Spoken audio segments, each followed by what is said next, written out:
Vamos orar? Aleluia. Queria que você abrisse a sua palavra, a Bíblia Sagrada, a Palavra de Deus, o Evangelho. Eu queria que você abrisse na carta aos Filipenses, capítulo 3. Amém?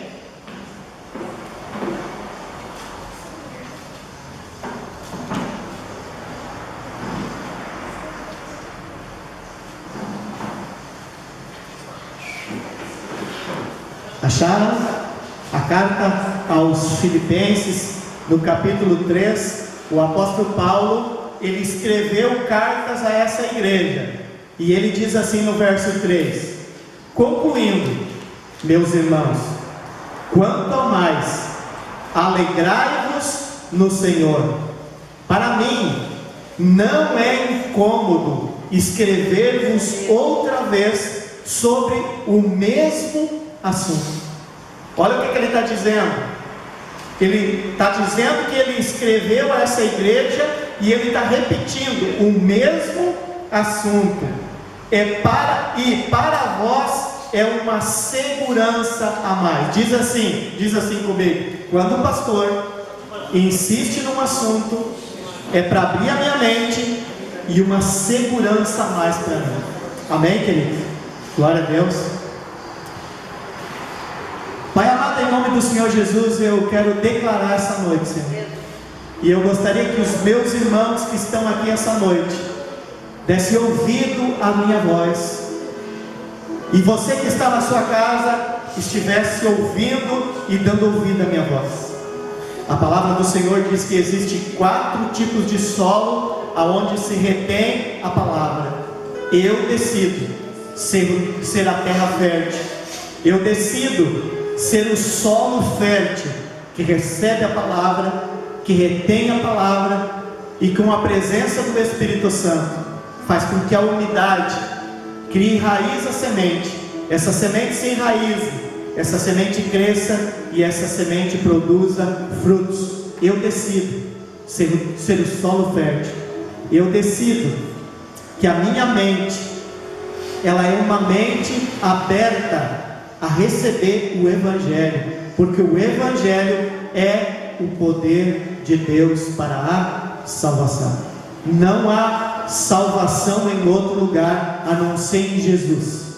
E o Evangelho é que te dá certeza, é o que te firma a você estruturar as suas raízes, fixar suas raízes no Evangelho, para que você cresça uma árvore segundo a presença do Pai, e para que você venha frutificar e dar frutos em nome de Jesus. Amém? Glória a Deus. Eu gostaria que você olhasse para mim por um momento. Sabe, queridos, durante esses últimos anos, estudando a palavra de Deus, a gente começa a ver que dentro da igreja, não é que muitas vezes tem pessoas, pastores, não é que eles têm uma má índole, não é que eles querem algo ruim. Muitas vezes eles têm uma boa intenção, eles querem o melhor dentro de um conhecimento que foi lhe ensinado. A atitude do seu coração, na verdade, não é ruim, mas Paulo ele fala, e se você começar a estudar o Evangelho, você vai ver que nós tratamos Mateus, Marcos, Lucas e João como o Evangelho, mas não existe lugar na Bíblia que diz que essas 4/4 são o Evangelho. Diz que é o Novo Testamento que foi cumprido em Jesus. Mas a palavra de Deus diz, e quando fala em Evangelho, diz que foi dado a Pedro o Evangelho da circuncisão. Foi dado a Pedro a incumbência de falar ao povo de Israel sobre o Evangelho, sobre Jesus. E a Bíblia diz que a Paulo foi dado o direito de pregar o Evangelho aos gentios. Diz o Paulo teve a incumbência de pregar o Evangelho para mim, porque eu era um gentio e você também. Amém? Nós não somos o povo judeu. Glória a Deus.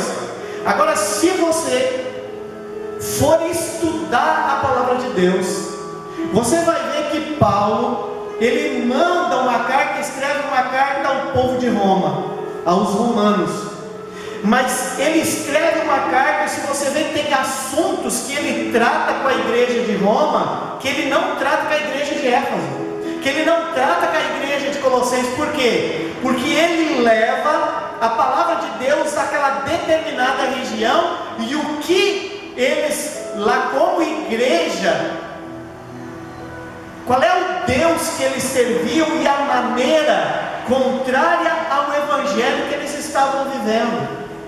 Então, se você ler a carta aos Romanos, você vai ver Paulo falando sobre a idolatria. Você vai ver Paulo falando sobre nascer de novo, que não era da maneira que eles estavam ensinando. Se você, por favor, abra a sua palavra no livro de Gálatas, olha só o que Paulo fala à igreja que está na Galácia. Olha bem, querido. Olha o que Paulo diz, Gálatas capítulo 1. Paulo escreve essa carta a essa igreja, uma igreja dos gentios, e ele fala exatamente isso. Gálatas, no capítulo 1, no versículo 1. Vamos começar. Paulo, apóstolo, não da parte de homens, nem por intermédio de qualquer ser humano, mas por Jesus Cristo e por Deus Pai, que o ressuscitou dos mortos, e todos os irmãos que estão em minha companhia, as igrejas da Galácia. A todos vós, graça e paz. Paulo, ele escreve uma carta a esse povo, e a saudação dele, o que ele quer que os irmãos tenham, é graça e paz. Aleluia. A todos vós, graça e paz da parte de Deus nosso Pai e do Senhor Jesus Cristo. Deus como Pai e Jesus como Senhor das nossas vidas. Aleluia. Que se entregou voluntariamente pelos nossos pecados, a fim de nos resgatar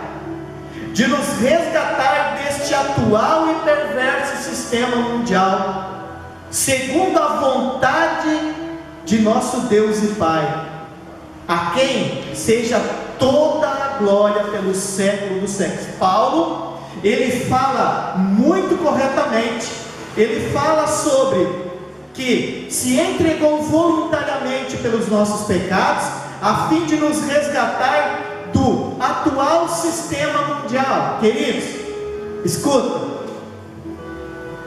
Muitas vezes as pessoas acham que o pecado nosso cometido, ele nos separa de Deus. Não. O que nos separou de Deus foi o pecado que Adão cometeu. Aleluia. Quando nós entendemos que Jesus, ele veio e cumpriu um propósito, e ele diz: eis o Cordeiro de Deus que tira o pecado do mundo. Queridos, existe algo na minha vida e na sua que se chama espírito, alma e corpo. Pessoas que não têm o Espírito Santo, essas pessoas, elas têm e elas sobrevivem com a mente racional, mas elas não são eternas com Deus. Presta atenção, elas não são eternas com Deus. Quando você entende que Jesus, ele tirou o pecado do mundo, e você lê o livro de Efésios, você vê Paulo dizendo a carta aos Éfesos, no capítulo 1 de Efésios, versículos 3, 4 e 5, diz que eu e você já fomos escolhidos por Deus desde a fundação do mundo, para ser santos e irrepreensíveis em sua presença. Em sua presença. Agora, quando a pessoa entende que nós estamos sobre o pecado de Adão. Uma criança, quando nasce, por mais que ela nasça, querido, numa família abençoada, ela já nasce debaixo de uma maldição do pecado de Adão. Aleluia. Se você ler Romanos capítulo 5, do versículo 12 até o 19, você vai ver que Deus lança todo o pecado na pessoa de Adão e lança a salvação na pessoa de Jesus. Então, quando eu e você, nós entendemos que nós precisamos de um Salvador, quando nós entendemos que nós não podemos viver pelo que pensamos, nós não podemos viver pelo que aprendemos, nós não podemos viver pelos nossos pais, nós precisamos de um Salvador. Jesus, Ele vivifica o nosso espírito. Só que o espírito é vivificado, a mente do ser humano, a alma do ser humano, ela não é transformada. Olha para mim, querido, tanto a tua alma, a minha alma, quanto a tua carne e a minha carne, elas não vão ser salvas. Isso é algo terreno e passageiro, que um dia vai virar pó, tanto a alma quanto a carne, mas o espírito é salvo. Por isso que a Bíblia diz: o espírito está pronto, mas a carne é fraca. Por quê? Porque enquanto você viver aqui na terra, você vai acabar cometendo algum pecado, algum outro nós vamos cometer. Aleluia. Como eu falei domingo passado, que nós não podemos andar na prática, cometer os pecados que a gente cometia antes da conversão. Aí nós temos que rever se Jesus é o Senhor das nossas vidas, se nós verdadeiramente temos o Espírito Santo. Se nós temos o Espírito Santo, nós temos sinais, porque a Bíblia diz que os sinais acompanharão aqueles que creem. Você crê? Qual é o sinal que você tem na sua vida que você tem o Espírito Santo? Qual é o sinal? Um dos sinais que Jesus botou dentro de mim é Shurien de cantonás, terien de cantonás, halabassuri alabacantanás. Porque a Bíblia diz nos 4 evangelhos que aquele que crê em Jesus falarão novas línguas. A Bíblia diz que em Cristo Ele nos entronizou nos lugares celestiais. A Bíblia diz que os anjos moram no céu, só os caídos que não. E a Bíblia diz que aquele que crê e tem o Espírito Santo fala a língua dos anjos. Sabe o que Deus está dizendo? Para provar para você que você é cidadão do céu, eu já estou colocando a língua do céu. Amém? Não necessariamente por eu falar em espanhol, eu moro num dos países que fala em espanhol. Não porque eu falo inglês, não quer dizer que eu moro nos Estados Unidos. Amém, querido? Glória a Deus. Mas eu sou brasileiro, eu aprendi o português. Mas se eu estou falando agora, não é de carne e eu não estou falando de alma, eu estou falando de espírito. E o que prova que o Espírito Santo está na minha vida, a garantia, a passagem que eu tenho para uma vida eterna com Deus, eu preciso de sinais espirituais. Há algo na minha vida e na sua, que é a nossa mente. Por isso que a palavra de Deus fala agora, para esse momento, que Deus, quando nós temos o Espírito Santo, o nosso espírito é vivificado, o Espírito nos reveste de poder. Ele nos dá poder para reinarmos em vida, reinarmos para estabelecer o reino de Deus, porque o reino de Deus é o Espírito, e a Bíblia diz que o reino de Deus está dentro de você, porque é o Espírito Santo. Agora, queridos, presta atenção nisso. A nossa mente precisa ser mudada. A nossa mente precisa converter. Aí Paulo, ele prega essa palavra a este povo, e ele diz assim no versículo 6, Gálatas capítulo 1, no versículo 6, diz assim: Paulo escreve essa carta a uma igreja estabelecida, a uma igreja enorme, querido, que tinha lá na Galáxia, e ele foi, pregou o evangelho, levou pastores junto, presbíteros, e ele pregava, estabelecia a igreja, ensinava aquele povo, depois ele deixava um pastor cuidando daquela igreja, e ele ia para uma outra cidade pregar o evangelho. Lá ele estabelecia a morada, ele pregava o evangelho nas casas de alguém que o recebia, e ele estabelecia a igreja, ensinava os princípios da cruz àquele povo, dizendo que Jesus morreu por ele. Ali ele estabelecia a igreja, deixava pastores a estar pregando a palavra, e ele ia para outro lugar, porque ele era um apóstolo. Amém, queridos? Só que anos depois, e por carta, ele falava com os seus pastores, e ele estabeleceu essa igreja na cidade da Galáxia, e passado um tempo, veio uma notícia para ele.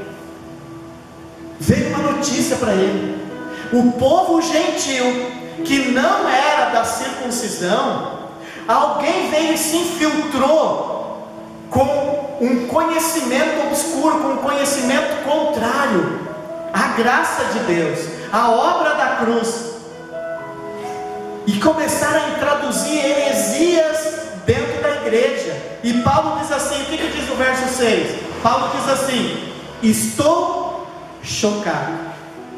Paulo diz: estou chocado de que estáis vos desviando. Queridos, o que significa um desvio? Paulo está falando que as pessoas estavam indo no caminho que era Jesus, porque Jesus é o caminho, a verdade e a vida no Espírito. E essas pessoas estavam se desviando, mas se desviando do quê?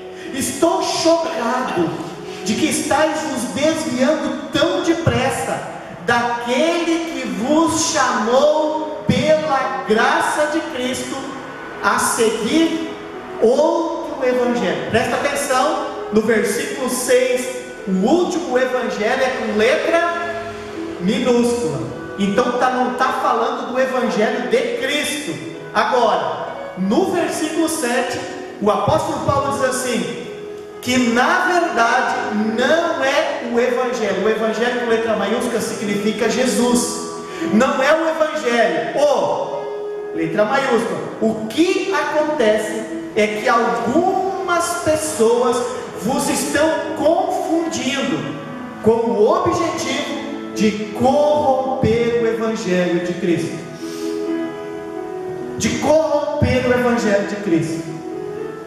Aí ele diz assim no verso 8: contudo, ainda que nós, Paulo falando, ou um anjo dos céus vos anuncie um evangelho diferente do que já vos pregamos, seja considerado maldito.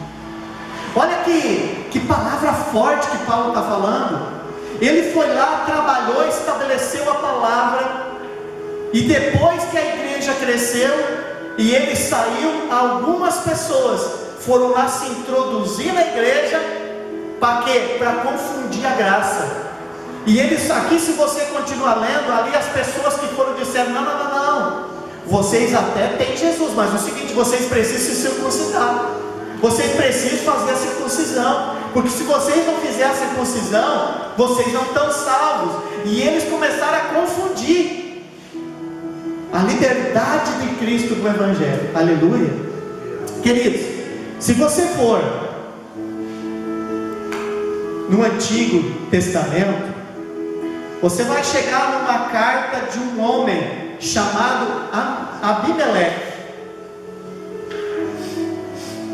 Elimeleque, perdão. Eu quero falar da carta de Ruth a você. Você pode estudar essa carta em casa. São apenas... É fantástico, querido. Nessa madrugada eu estava estudando. São 4 capítulos. A carta de Ruth. Sabe, queridos, o que acontece quando nós nos desviamos da verdade? O que acontece quando um país se desvia da verdade? O que acontece quando uma família se desvia da verdade? O que acontece quando nós não nos preocupamos com o que nós estamos estabelecendo na nossa família? Esse homem, eu não vou poder ler todos os versículos para vocês, são 4 capítulos, senão nós vamos ficar aqui até amanhã, glória a Deus. Mas eu vou contar a história para você. Este homem, Ebimeleque, ele era um homem bem importante lá em Israel. E ele sabia, tinham ensinado ele o que Deus tinha feito desde Abraão pelo povo escolhido. E sabia que Deus jamais desampara aquele que Ele chama, aquele que dá ouvidos à sua palavra. Mas nessa cidade onde ele morava, a palavra de Deus diz que houve lá nessa cidade uma grande seca, fome. Havia muita fome naquela cidade. Olha bem, queridos, presta atenção no que o pastor está falando para ti. Presta atenção no que o pastor está falando para você.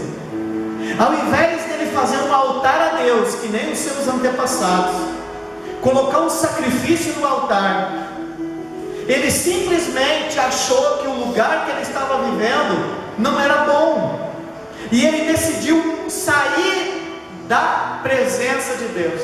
Ele decidiu sair de Jerusalém, ele decidiu sair de Israel, e ele decidiu ir morar na cidade de Moabe. Você sabe já o que eram os moabitas. O que eram os moabitas?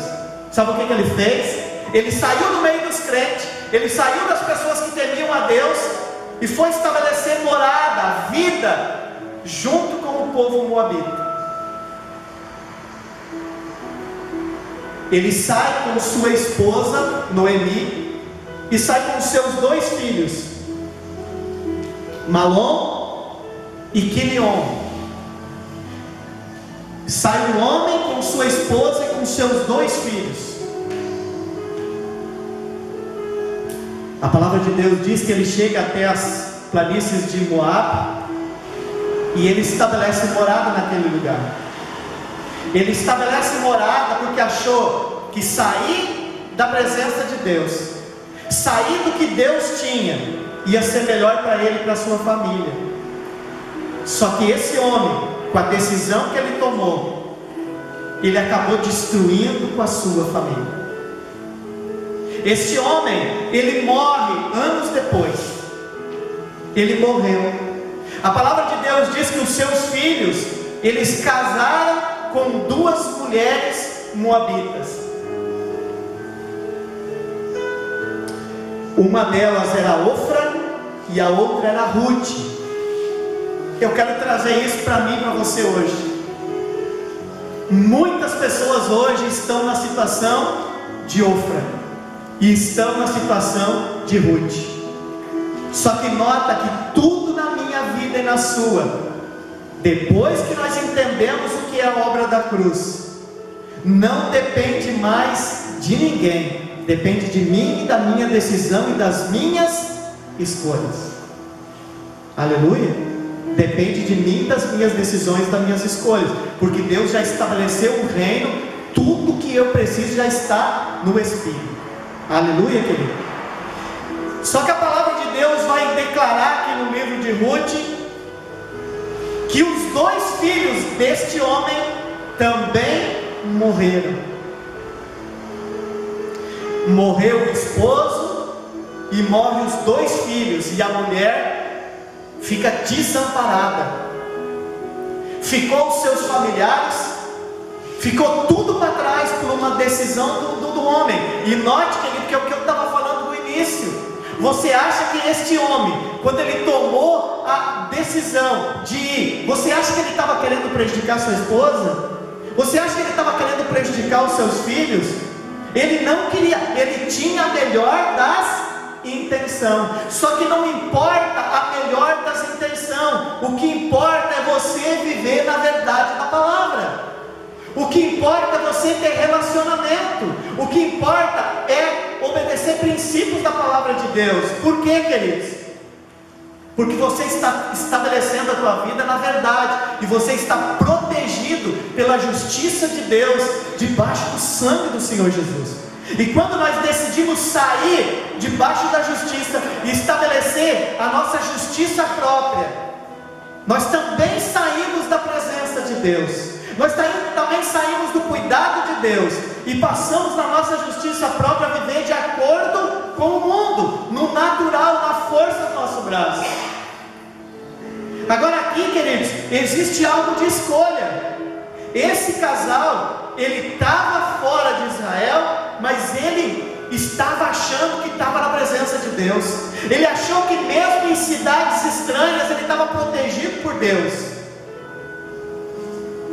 E eles pregaram o Evangelho, eles falaram do Deus de Israel e ensinaram as duas noras: olha, nós servimos a um Deus invisível, nós servimos a um Deus Criador, não é como os deuses que vocês adoram.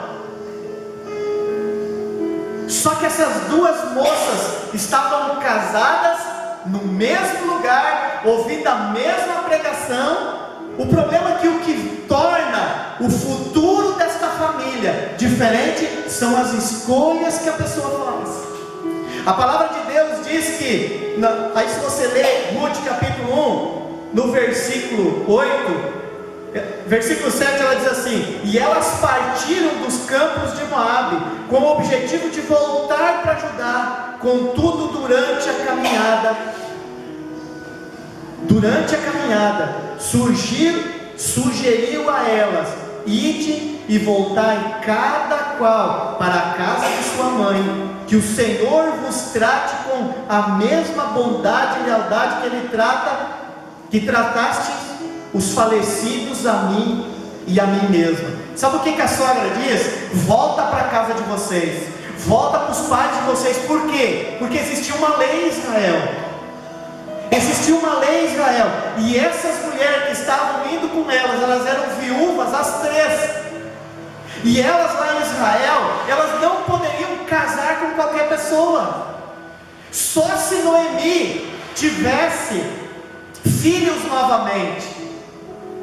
E daí elas tinham que esperar a criança crescer para poder casar, não podia casar com outro. E ela diz: então voltem. Verso 9: que o Senhor conceda a cada uma de vós para paz e segurança no lar de um novo marido.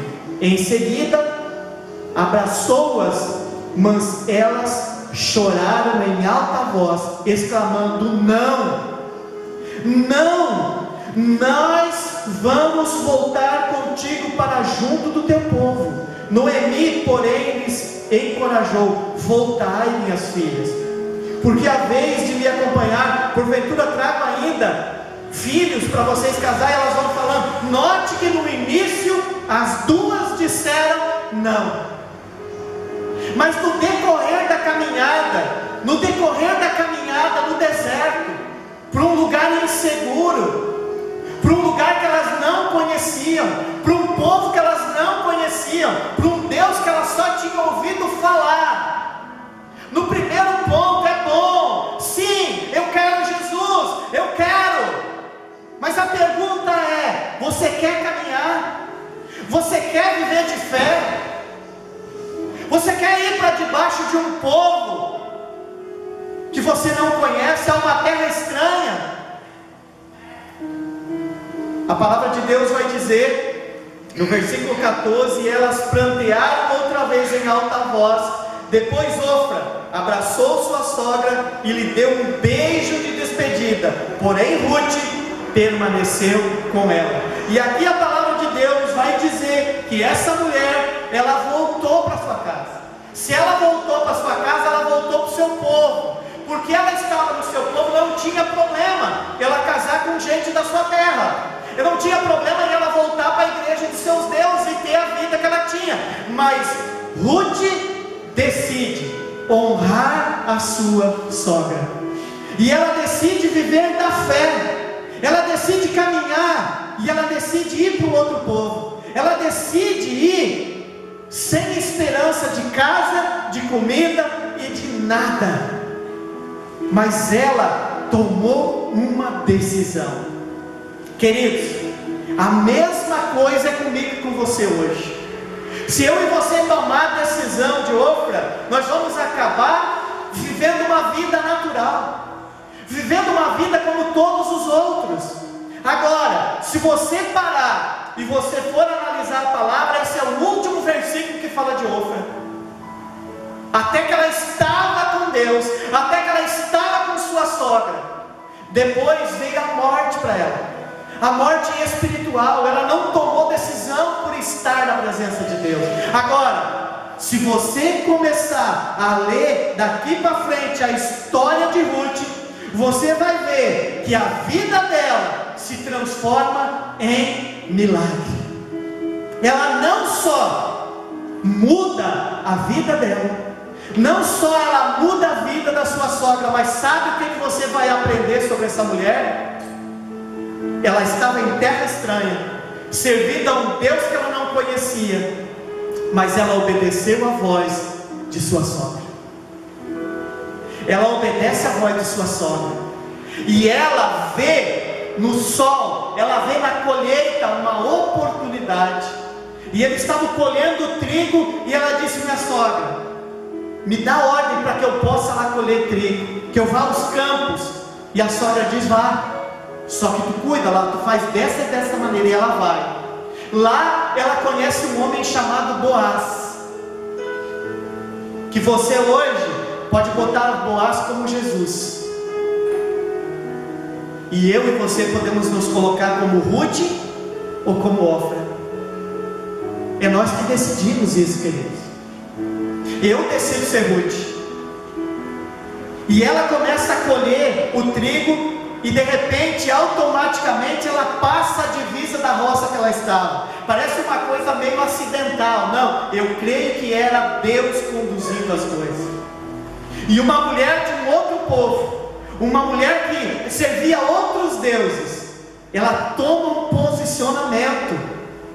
Ela decide andar e ir para a presença de um Deus que salva, de um Deus que protege e um Deus que cura.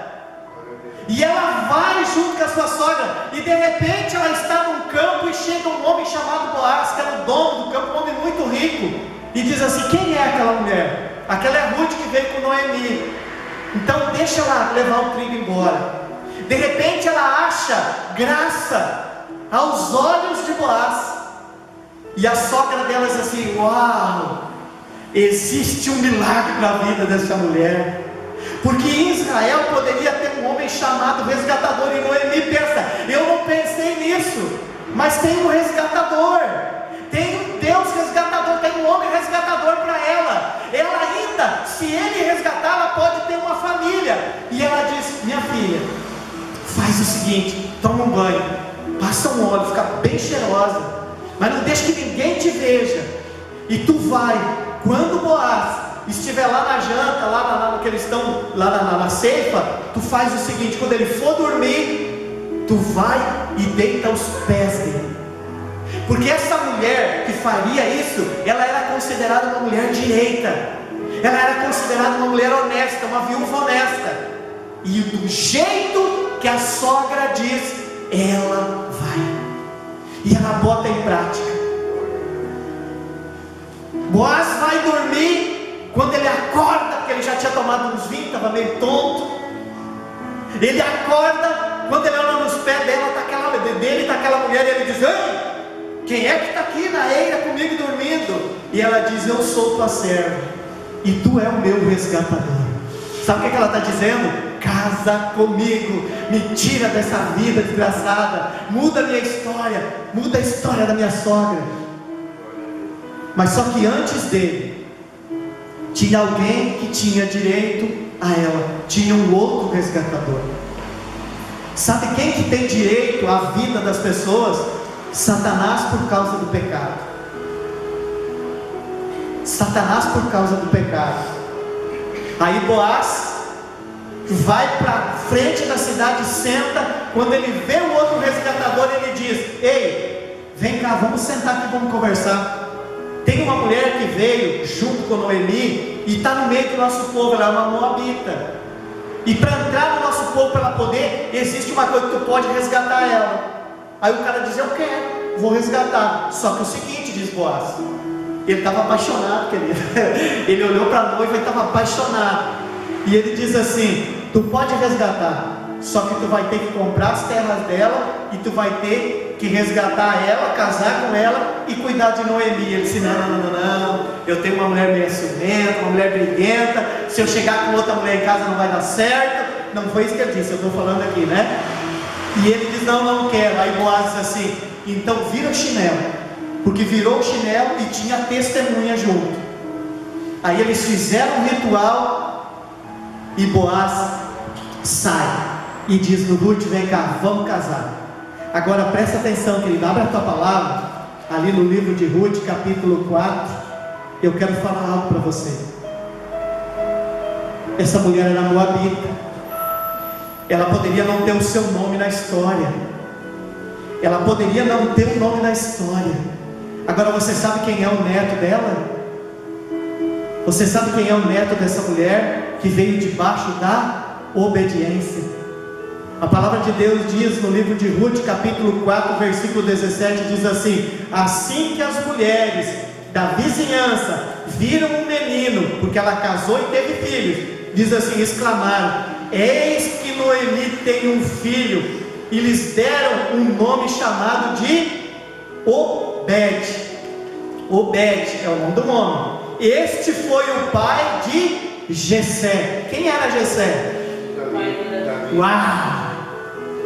Uau, queridos, esse é o pai de Jessé, que por sua vez se tornou o pai de Davi.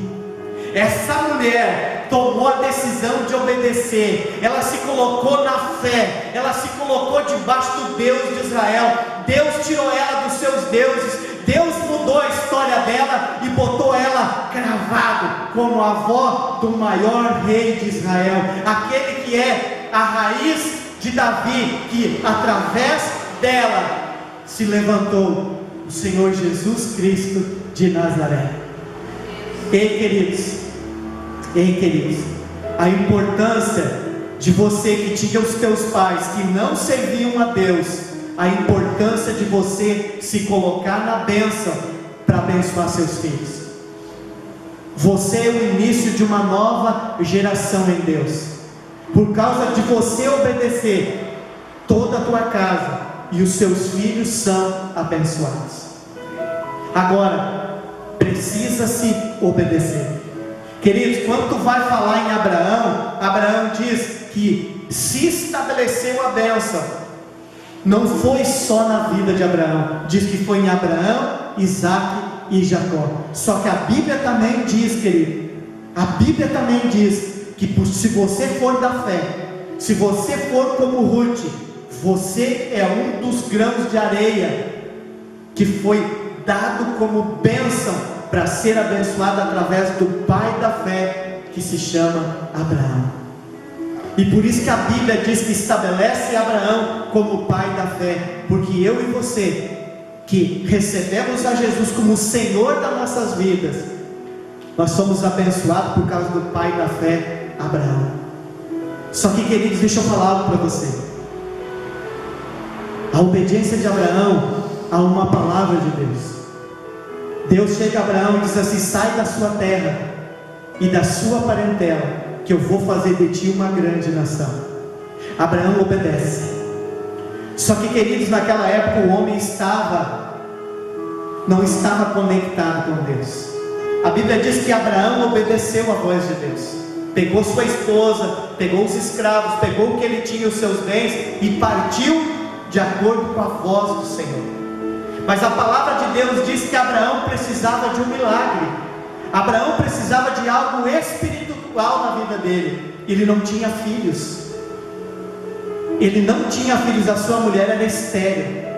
Então ele não podia, nada natural ia mudar esse estado de Abraão. Ele precisava de um milagre sobrenatural. Mas a palavra de Deus diz que Abraão, quando ele ouve a voz de Deus, ele vai e logo em frente, Abraão, ele entende, porque ele é o pai da fé, e ele faz o que? Ele faz o que ele faz? Um altar. Por que Abraão, quando ele foi oferecer algo a Deus, ele não colocou na terra? Por que Abraão construiu um altar?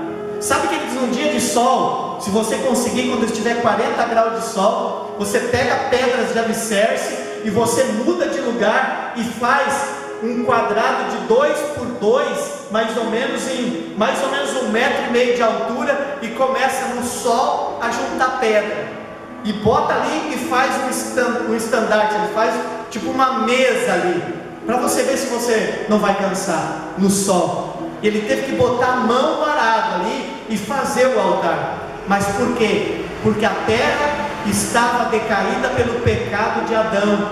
Quando ele faz o altar para colocar o sacrifício, ele eleva da terra algo que liga a Deus, e a Bíblia diz que Deus aceitou o sacrifício que Abraão fez.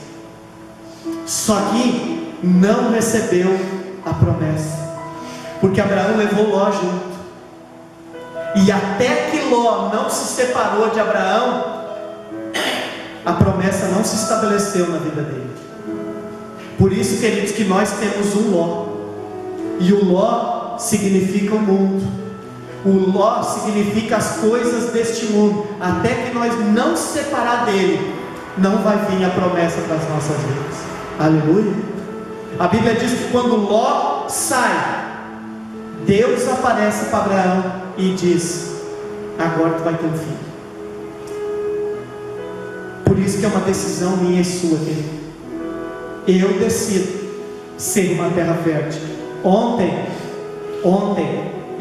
nós estávamos aqui na igreja, e eu vi o quanto que essa palavra se torna viva nos nossos dias. Muitas vezes as pessoas são uma terra, um solo tão duro, que a palavra de Deus não entra. Muitas vezes até entra por um momento, na hora do culto, ou no momento que a pessoa está precisando, está passando por uma grande tribulação, até ela busca Deus e tal, mas a palavra não entra.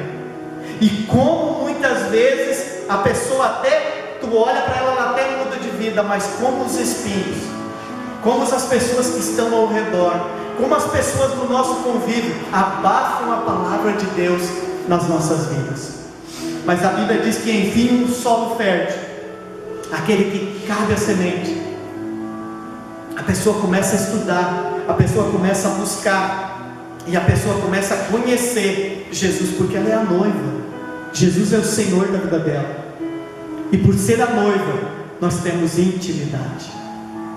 Deixa eu falar uma coisa para você, querido. Eu tenho repetido isso, por isso que Paulo diz: eu não me envergonho de falar sempre a mesma coisa, até que isso mude a sua mente, renove a sua mente, e você passa pela fé a viver de acordo com a palavra de Deus. Aí nós vamos experimentar a boa, perfeita e agradável vontade. Amém? Olha bem, quando você estava namorando, primeira vez que você viu a sua esposa ou o seu marido, se você ficasse num lugar escuro e essa pessoa falasse, você não tinha certeza de que essa pessoa era aquela que você, se tivesse várias pessoas naquele lugar. Agora hoje, depois que você está 30 anos com aquela pessoa, se você ficar num lugar sozinho, pode outras pessoas falar. Quando a tua esposa falar, você vai conhecer a voz. Por quê? Por causa da convivência e do relacionamento. Por isso que nós devemos ouvir as cartas de Paulo, para saber o que o nosso marido, que é Deus que nos comprou com o seu sangue, pensa a nosso respeito, e o que Ele tem para mim e para você. E isso é só no Evangelho. Agora, existe coisa melhor. Eu à tarde, muitas vezes eu abro a porta e eu fico ali sentado ali, olhando para a rua, e eu chamo a Jace e as meninas para vir ali. Coisa maravilhosa é sentar ali, tomando um chimarrão, conversando a palavra que nós fizemos nas últimas semanas. Sentar ali e trazer uma palavra para elas, e nós falar da palavra, e elas comentar o que elas estão passando, os pensamentos, a Jace falando o que Deus está falando com ela, e nós em famílias falando sobre relacionamento com Deus. Aleluia. Queridos, eu e você precisamos ensinar aos nossos filhos o Evangelho. Nós precisamos saber quem é Jesus para que eles passam isso para os seus filhos. Isso não é o professor do cultinho, isso não é o pastor. Existe algo que é eu e você que temos que fazer para os nossos filhos. Aleluia. Glória a Deus, queridos. Nós precisamos ensinar, porque a palavra de Deus diz: pais, ensine seus filhos. Agora eu quero encerrar com algo muito tremendo. Sabe, queridos, a palavra de Deus, ela se cumpre nas nossas vidas, e nós precisamos tirar tempo para os nossos filhos, e os nossos filhos, eles vão se espelhar em nós, para como eles tratar suas esposas, como eles vão tratar os seus filhos. Tu já imaginou, tá cheio do Espírito Santo, tá salvo, mas o meu filho olhar para mim e dizer assim: eu não quero ser um homem de Deus, porque o meu pai age pior que os caras do mundo. Tu acha que eu queria que meu filho fizesse isso? Agora, para isso, eu tenho que ir na palavra. Eu preciso ir lá na palavra, saber o que a Bíblia tem a dizer sobre como cuidar dos filhos. Filhos precisam ir na palavra, saber como eles devem obedecer seus pais. Mulheres precisam buscar no Evangelho como ser submissa ao seu marido.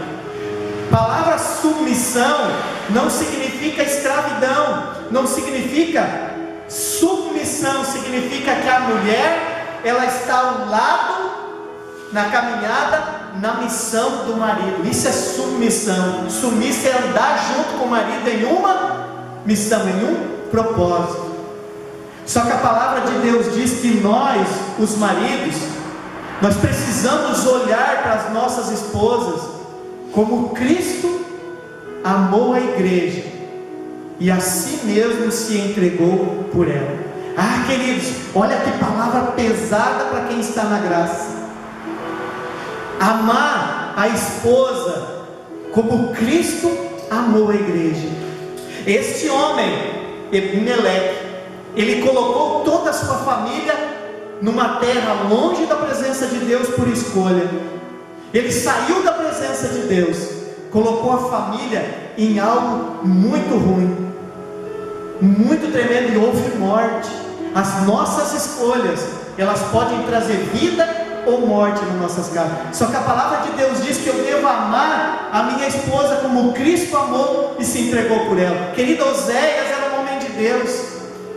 Eu fico pensando o quanto eu ainda tenho que orar em línguas, o quanto eu tenho que buscar para estar no nível raso destes homens de Deus da palavra.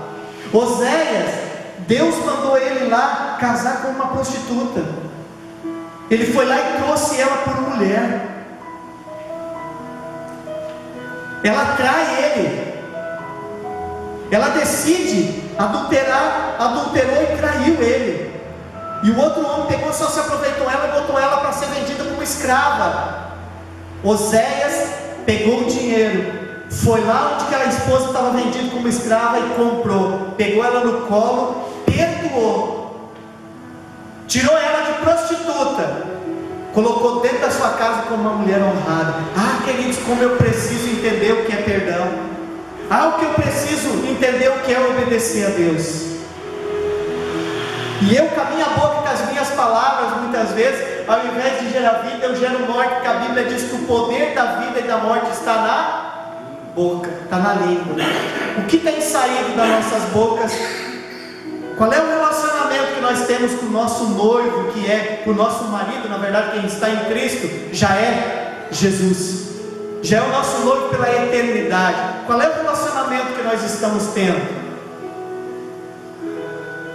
O que ele tem dito para nós como a sua esposa fazer? Como que eu vou ter um bom relacionamento com a minha esposa se eu não a vejo, eu não converso com ela? Que tipo de relacionamento é esse? Que tipo de casamento é esse? E isso está tudo baseado na minha decisão. Eu decido saber, eu decido ir para o livro de Efésios e saber quem eu sou, saber quem é Jesus e saber do que Ele tem para mim. É uma decisão minha hoje. É uma decisão minha hoje. Cumprir a palavra e obedecer depende a mim. Mas eu digo para você, querido, eu digo a você, Abraão, ele decidiu obedecer. Ele teve um filho, e através deste filho, Isaque e Jacó, ele estabeleceu a bênção, e essa bênção também chegou em mim e você no dia de hoje. Por causa da obediência de Abraão, pelo milagre que aconteceu na vida dele, ele diz que em Abraão seriam benditas todas as famílias da terra. A bênção para a sua casa e para a sua família. Amém? Eu vou deixar essa palavra assim, porque é uma série que nós vamos pregar agora até o final do ano sobre isso, para nós estabelecer a bênção, amém, para o próximo ano. Pai amado, em nome do Senhor Jesus, eu te rendo graças essa noite pela tua palavra, Pai. Eu determino, Senhor Deus, que eu quero conhecer-te mais. Eu quero te obedecer, Pai amado. Eu quero botar em prática a tua palavra, para que a bênção se estabeleça na minha vida, para que a bênção se estabeleça no ministério, se estabeleça nas famílias, se estabeleça no bairro, no município e no Rio Grande do Sul. Assim nós hoje oramos e te agradecemos. Ministério Resgatar, resgatando vidas, resgatando sonhos, resgatando vidas. Seja um resgatador, queridos.